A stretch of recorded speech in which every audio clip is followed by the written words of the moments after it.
जैसा कि आप सब जानते हैं, कल अंतर्राष्ट्रीय युवा दिवस है।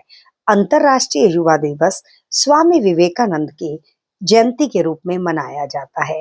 12 जनवरी 1863 में विवेकानंद जी का जन्म हुआ। बाल्यावस्था से कहा जाता है वे बहुत जिद्दी स्वभाव के थे। उनकी माता का नाम भुवनेश्वरी देवी और पिता का नाम विश्वनाथ दत्त था। कठिन परिस्थितियों से जूझते हुए जब वे युवा होने लगे तो उनके मन में अनेक प्रकार की उथल-पुथल चली, जिसका समाधान रामकृष्ण ने किया। रामकृष्ण परमहंस जो कि विवेकानंद के गुरु बने। विवेकानंद ने अपने ज्ञान की धारा को न केवल भारत में अपितु विदेशों में भी फैलाया। कहा जाता है जब उन्होंने रामकृष्ण से पूछा कि क्या आपने ईश्वर को देखा है, उन्होंने सरलता से उत्तर दिया हाँ। कहते हैं इस उत्तर ने विवेकानंद को अंतःकरण तक हिला कर रख दिया कि कोई किस प्रकार इतनी सरलता से इस प्रश्न का उत्तर दे सकता है।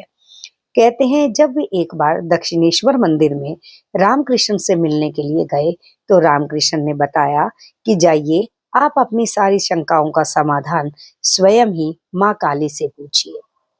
जैसे ही विवेकानंद जी माँ काली के सम्मुख प्रकट हुए, कहते हैं उनके दिव्य पुंज आलोक पुंज के कारण वे सब प्रश्नों को पूछना ही भूल गए।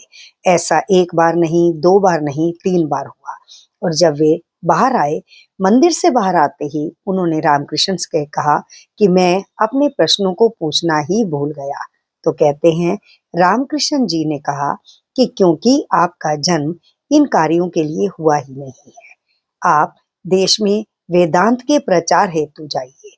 कहते हैं रामकृष्ण को अपना गुरु मानकर विवेकानंद जी ने भारत में और विदेशों में वेदों का प्रचार किया और परचम को लहराया। हम सभी उनके ज्ञान की स्रोत में स्नान करते हुए हमेशा उनके बताए गए उपदेशों को जीवन में अपनाएं। किसी ने बहुत सुंदर शब्दों में कहा है कि कथानक व्याकरण समझे, कथानक व्याकरण समझे तो सुरभित छंद हो जाए। मेरे देश में फिर से सुखद मकरंद हो जाए। मेरे दाता मेरे ईश्वर ये वर मांगते तुमसे, युवा पीढ़ी संभल करके विवेकानंद हो जाए, विवेकानंद हो जाए। सभी नवयुवकों को इस बात को हमेशा ध्यान में रखना चाहिए कि विवेकानंद ने कहा कि जब तक आप अपने उद्देश्य में सफल ना हो जाओ तब तक आप बैठो नहीं, जागो और लक्ष्य को प्राप्त करने का सतत प्रयास करो। धन्यवाद।